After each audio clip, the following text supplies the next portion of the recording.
Hello दोस्तों, कैसे हैं आप। अगर आप ऑलरेडी एक अच्छे ड्राइवर हैं तो याद करिए वो शुरुआती एक्सपीरियंसेस आपकी ड्राइविंग के, जब आपकी 17-18 साल उम्र थी और स्टीयरिंग व्हील के पीछे पहली बार आप बैठे हुए थे। ड्राइविंग स्कूल्स हो या पेरेंट्स, जब आपको ड्राइव सिखाते हैं तो एक चीज का ध्यान जरूर रखते हैं कि आप ना तो किसी और के लिए परेशानी का सबब बने और ना ही आप खुद किसी समस्या में पड़े। और आज बरसों बाद आपको अभी भी ऐसा कुछ महसूस होता होगा कि यार कुछ ट्रिक्स और टिप्स ऐसी अभी भी होंगी जो मैं अभी भी सीख सकता हूँ, जिनसे मेरी ड्राइविंग और भी आसान हो सके और भी कंफर्टेबल हो सके। चलिए बात करते हैं उन गजब टिप्स की जो ब्लॉगोकास्ट ने यानी हमने इस वीडियो में आपके लिए एक साथ रखी है।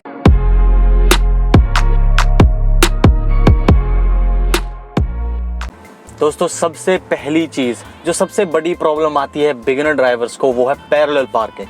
पैरेलल पार्किंग जो है कि एक्सपीरियंस ड्राइवर भी कभी कभी उसमें धोखा खा जाता है।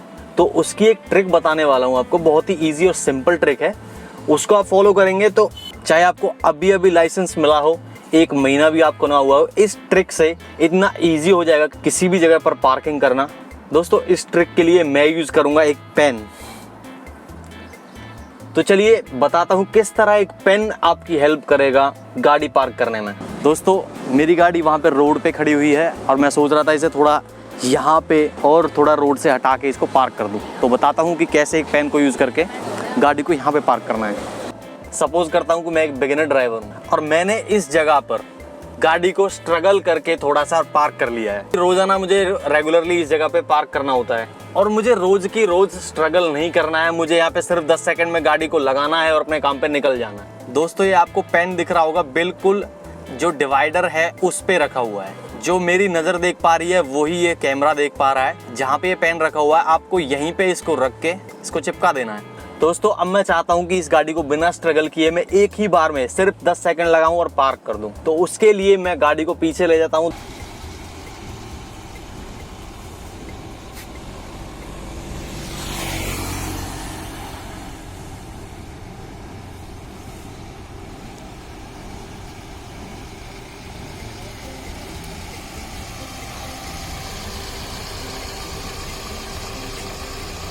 दोस्तों, पेन को अभी भी मैंने यहीं पे रखा हुआ है और सिर्फ 5 से 10 सेकंड के अंदर मैंने गाड़ी को पार्क कर दिया। ये एक बहुत ही इजी और सिंपल स्टेप है। आपको ज़्यादा स्ट्रगल नहीं करना पड़ेगा पैरेलल पार्किंग में, ज़्यादा टाइम नहीं लगेगा आपको।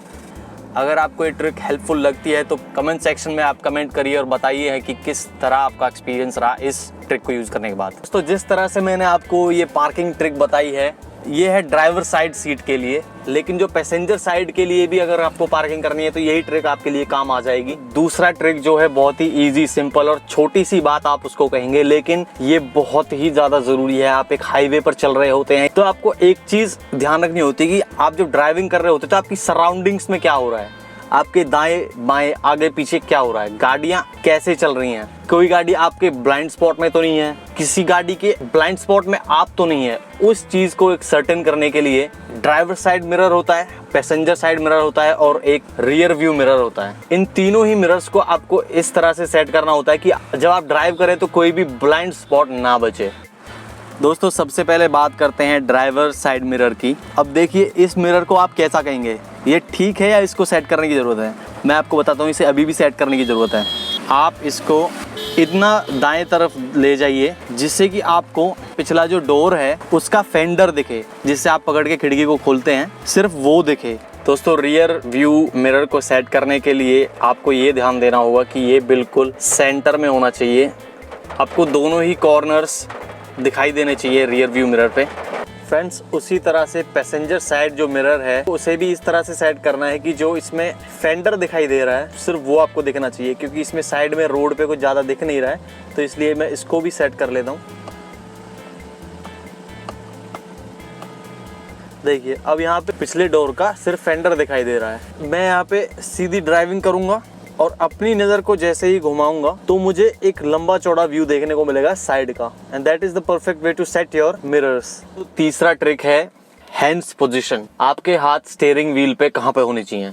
इन चीजों के बारे में बारीकी से कोई बात नहीं करता, ये छोटी चीज है, छोटी बात है, लेकिन कुछ ऐसी ही छोटी छोटी बातें होती हैं जो एक्सीडेंट्स के टाइम आपकी हेल्प कर सकती हैं। दोस्तों, मान लीजिए ये जो स्टीयरिंग व्हील है एक एनालॉग क्लॉक है, वॉल क्लॉक जो होती है हमारे घरों में होती है, दीवार घड़ी, उसकी तरह इसको मान लीजिए। अब इसमें आपको ये देखना है कि पहले जो ड्राइविंग एक्सपर्ट्स बताते थे वो बताते थे कि 10 o'clock और 2 o'clock पे आपकी हैंड पोजीशन होनी चाहिए, लेकिन इसके बाद इस चीज में सुधार हुआ है और जो लेटेस्ट जो एक्सपर्ट्स ने इस बारे में कहा है वो ये कि या तो आप स्टीयरिंग व्हील को 9 and 3 o'clock की पोजीशन में पकड़िए, ये 9 हो गया, ये 3 हो गया, या फिर इसको 8 और 4 की पोजीशन में पकड़िए। इससे आपको मिनिमम, अगर एक्सीडेंट होता है तो मिनिमम डैमेज आपको होगा। फ्रेंड्स, जो एक्सपर्ट्स ने ये 9-3 और 8-4 का आइडिया जो बताया है वो कुछ चीजों को ध्यान में रखकर बताया है। ये आपकी ड्राइविंग को और ज्यादा सेफर बनाएगा, कंफर्टेबल बनाएगा, और छोटी छोटी जो डिटेल्स है एक्सीडेंट्स में जो उनके सामने आई हैं उनको ध्यान में रखते हुए भी उन्होंने ये मॉडिफिकेशंस हैंड पोजीशंस में किए हैं। फोर्थ टेक्निक जो है वो है how to drive in the rain. अभी अभी बारिश हो रही थी, बारिश जब होती है तो रोड पे छोटे छोटे पडल्स मिल जाते हैं, नीचे का हिस्सा रोड का जिसपे पानी भर जाता है। आप क्या करते हैं कि सीधा गाड़ी को ड्राइव करते हैं और पानी वाले हिस्से से निकल जाते हैं। उसमें क्या होता है कि आपके जो ब्रेक पैड्स होते हैं थोड़ा पानी उनमें चला जाता है। देखिए, ये कोई बड़ी बात नहीं है, लेकिन 1 और 2% केसेस ऐसे होते हैं जहां पे ब्रेक्स काम करना कुछ देर के लिए बंद कर देती हैं, या तो ABS सिस्टम अच्छी तरह से काम नहीं करता है, गाड़ी फिसल सकती है, इधर उधर जा सकती है, ऑफ रोड जा सकती है, तो वो एक रिस्की सिचुएशन बन जाती है। उसके लिए आपको क्या करना है कि रेन हो रही है, पडल से आपने गाड़ी को अभी अभी निकाला है, तो उस गाड़ी को साइड लगा के 5 मिनट के लिए ब्रेक पैड्स में से उस पानी को निकल जाने दीजिए। 5 मिनट कोई बड़ी बात नहीं है, इतना सब्र आप कर सकते हैं। मैंने देखा है कि सर्दियों में फॉग बहुत ज्यादा हो जाता है। नोएडा आगरा एक्सप्रेसवे जो है वहां पे हर साल देखने को मिलता है कि फॉग की वजह से 10-10, 20-20 गाड़ियों का लाइन से एक्सीडेंट हुआ है। एक के बाद एक गाड़ियां टकराई हैं आगे। गाड़ी चलाने वाले वो सोचते हैं कि थोड़ा सा चलने दो, 80-100 पे तो कोई दिक्कत नहीं आने वाली, लेकिन उसमें दिक्कत क्या आती है कि अगर एक गाड़ी इम्बैलेंस होती है और टकराती है किसी दूसरी गाड़ी से, तो वो 1 या 2 गाड़ियां नहीं, उसके पीछे पूरी लाइन बन जाती है, क्योंकि पीछे कुछ साफ नहीं दिख रहा होता। जो स्लो भी चला रहा होता है गाड़ी को, वो भी आप में आगे टकराएगा। तो उसके लिए आपको क्या करना है, 40-50 से ऊपर स्पीड रखनी ही नहीं है, चाहे फॉग कम ही क्यों ना हो। दूसरी चीज आपको ध्यान में रखना है कि आपके हेडलाइट्स ऑन होने चाहिए और जो पार्किंग लाइट्स है वो भी ऑन होनी चाहिए।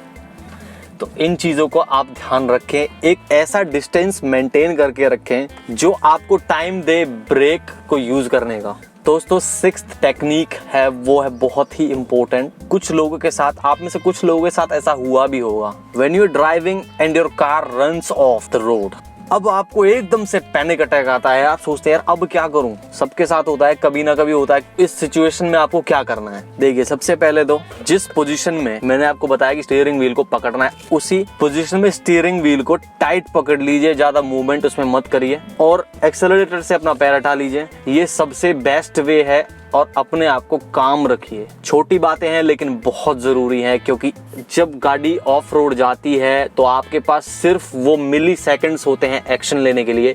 अगर उसमें आपने गलती कर दी तो पता नहीं क्या हुआ आगे। अगर आप उन 1 और 2 मिली सेकेंड्स में आप कोई गलत कदम उठा जाते हैं तो आगे आप अंदाजा नहीं लगा सकते कि क्या होने वाला है। ऑन द सेफ साइड आपको सिर्फ ये करना है कि अच्छी पोजीशन में स्टीयरिंग व्हील को पकड़ना है और ब्रेक पैड्स को हल्का दबाना है, ज्यादा नहीं, और एक्सेलरेटर से पैर हटा लेना है। That's it.